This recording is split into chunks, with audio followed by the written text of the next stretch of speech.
तहतः पल्लाही मुनि, बड़ा प्यारा वचन है। महावीर कहते हैं जय जय सुई भोगई, जैसे जैसे वो महासुख भरने लगता, रस बरसता, तहतः पल्लाही मुनि, और पल्लवित होता मुनि, आह्लादित होता, उमंग उठती, उल्लास उठता, भीतर नृत्य गान उठता, जैसे आषाढ़ में जब बादल घिर जाते और मोर नाचते।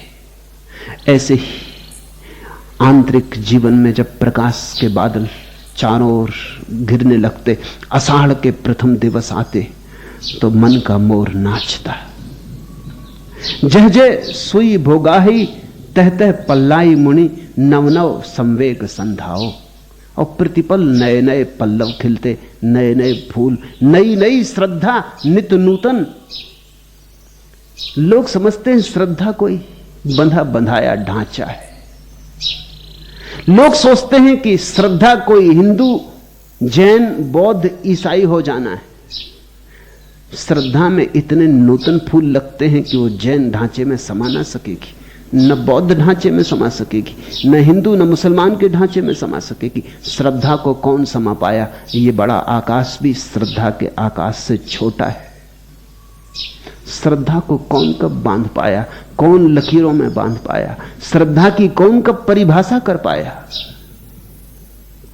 और महावीर को समझते समय यह ख्याल रखना, और धर्मों ने कहा है परमात्मा पर श्रद्धा करो, श्रद्धा के बिना तुम परमात्मा पे न पहुंच सकोगे। महावीर ने कहा परमात्मा की तो फिक्र छोड़ो, हो न हो श्रद्धा करो, क्योंकि श्रद्धा ही परमात्मा है। औरों ने कहा है परमात्मा पर श्रद्धा करो, महावीर ने कहा श्रद्धा पर श्रद्धा करो।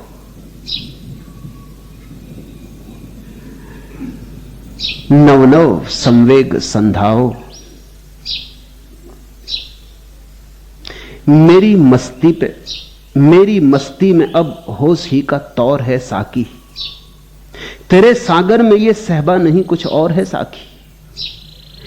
मेरी मस्ती में अब होश का ही तौर है साकी, अब मेरी मस्ती में भी होश का ही रंग ढंग है। अब ये बेहोशी भी बेहोशी नहीं है, अब इसमें होश का ही दिया जलता है। अब ये मस्ती कोई पागलपन नहीं है, ये मस्ती ही परम बुद्धिमत्ता, प्रज्ञा, प्रतिभा है। मेरी मस्ती में अब होश का ही तौर है साकी, तेरे सागर में ये सहबा नहीं कुछ और है साकी।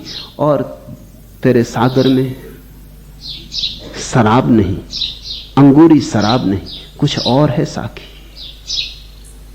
जब तुम्हारा ध्यान नई नई सीढ़ियां और सोपान पार करता है, तो तुम एक दिन पाते हो कि परमात्मा ने अपनी सुराही से उंडेला कुछ तुमने। तेरे सागर में ये सहबा नहीं कुछ और है साकी, और ये शराब कुछ ऐसी है, ये मस्ती कुछ ऐसी है कि जगाती है सुलाती नहीं, उठाती है गिराती नहीं, संभालती है डगमगाती नहीं, होश लाती है, बेहोशी काटती है। तहतः पल्लाई मुनि। और जैसे जैसे ये अंगूरी शराब, ये अमृत भीतर उतरना शुरू होता है, मुनि पल्लवित होता, प्रफुल्लित होता, आह्लादित होता। नव नव संवेग संधाओ। जैसे धागा पिरोई सुई गिर जाने पर भी खोती नहीं है, बड़ा प्यारा सूत्र है। जैसे धागा पिरोई सुई गिर जाने पर भी खोती नहीं है, वैसे ही ससूत्र जीव संसार में नष्ट नहीं होता। सुई जहां ससुत्ता, न नस्सई कवरम्मी पडियावी, जीवो वीतः ससुत्तो न नस्सई गवोवी संसारे। सुई गिर जाए बिना धागा पिरोई तो खोजना बड़ा मुश्किल हो जाता। ऐसे ही हमारा जीवन है, धागा पिरोया नहीं, अभी ध्यान का धागा अनसयुत नहीं किया। अभी हमारा जीवन एक बिखरी राशि है, जैसे फूल किसी ने लगा दिए ढेर में। अभी हमारा जीवन एक माला नहीं बना कि फूलों को कोई पिरो दे एक धागे में। जब जीवन माला बनता है तो ही जीवन में अर्थवत्ता आती है। ढेर की तरह हम क्षण क्षण जीते हैं, लेकिन हमारे सारे क्षणों को जोड़ने वाला, कोई अनसयुक्त धागा नहीं।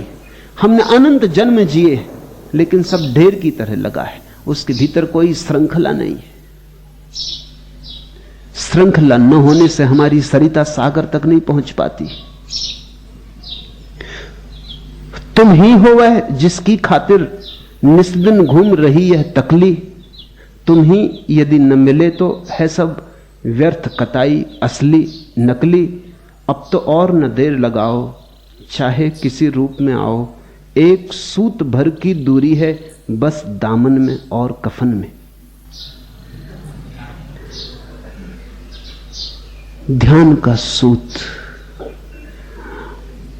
और जीवन महाजीवन बन जाता है और मृत्यु समाधि बन जाती है। ध्यान का सूत्र और पदार्थ में परमात्मा झलकने लगता है।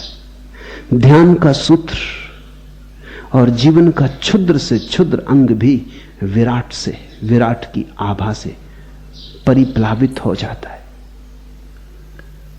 ध्यान से जिया गया जीवन ही जीवन है, शेष भटकाव है। शेष ऐसी यात्रा है कि तुम्हें पता नहीं क्यों जा रहे, कहां जा रहे, किस लिए जा रहे, कौन हो यह भी पता नहीं। जैसे धागा पिरोई सुई गिर जाने पर भी खोती नहीं, वैसे ही ससूत्र जीव संसार में नष्ट नहीं होता है। यहां स्मरण दिला दूं, जैन शास्त्रकार जब इस सूत्र का अनुवाद करते हैं तो वो ससूत्र का अर्थ करते हैं शास्त्र ज्ञान युक्त जीव, जो कि बिल्कुल ही गलत है, मौलिक रूप से गलत है। महावीर के मूल वचन में कहीं भी शास्त्र का उल्लेख नहीं। सुई जहां ससुत्ता, सुई जहां धागे के साथ है, ससुत्ता सूत्र के साथ है। न नस्सई कवरंबी पडियावी, गिर भी जाए तो खोती नहीं। जीवो वीता ससुत्तो, और जो जीव भी सूत्र के साथ जुड़ा है। न नस्सई गौ भी संसारे, वो संसार में कभी नष्ट नहीं होता। मौत आए 1000 बार आए, ससूत्र जीव को जीवन ही लाती है, मृत्यु भी उसे मारती नहीं। ससूत्र जीव को जहर भी अमृत हो जाता है। इसमें शास्त्र युक्त ज्ञान का कहीं कोई उल्लेख नहीं, लेकिन जैन मुनि इसका अनुवाद करते हैं, जैसे धागा पिरोई सुई गिर जाने पर भी खोती नहीं, वैसे ही शास्त्र ज्ञान युक्त जीव संसार में नष्ट नहीं होता। अब उन्होंने कुछ अपने हिसाब से डाल लिया, शास्त्र ज्ञान की तरफ इशारा नहीं, अन्यथा महावीर खुद ही कह देते, मुनियों के लिए न छोड़ते। ससूत्रता, एक क्रमबद्धता, एक श्रृंखला बने जीवन, ऐसा बिखरा बिखरा ना हो। तुम अपने जीवन को देखो, एक पैर बाएं जा रहा, दूसरा पैर दाएं जा रहा, आधा मन मंदिर जा रहा, आधा वैश्यालय में बैठा, दुकान पे बैठे राम राम जप रहे, जब राम राम जप रहे दुकान भीतर चल रही। ऐसे सूत्रहीन नहीं काम चलेगा। जीवन में एक दिशा हो, एक गंतव्य हो, एक खोज, एक अन्वेषण हो, और जीवन में एक श्रृंखला हो। अन्यथा शक्ति कम है, खोजना बहुत है, समय कम है, खोजना बहुत है। ऐसे तुम भटकते रहे, कभी बाएं कभी दाएं, कभी यहां कभी वहां, तो सब खो जाएगा।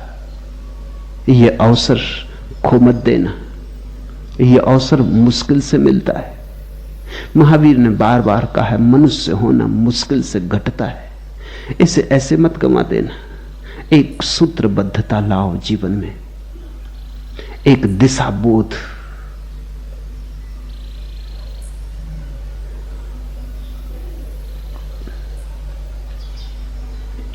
जैसे जैसे दिशा आएगी वैसे वैसे तुम पाओगे कठिनाइयों में भी आशीर्वाद बरसने लगे,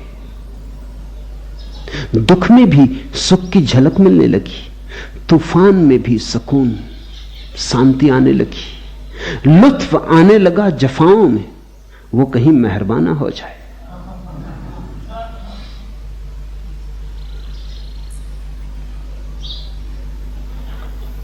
आज इतना ही।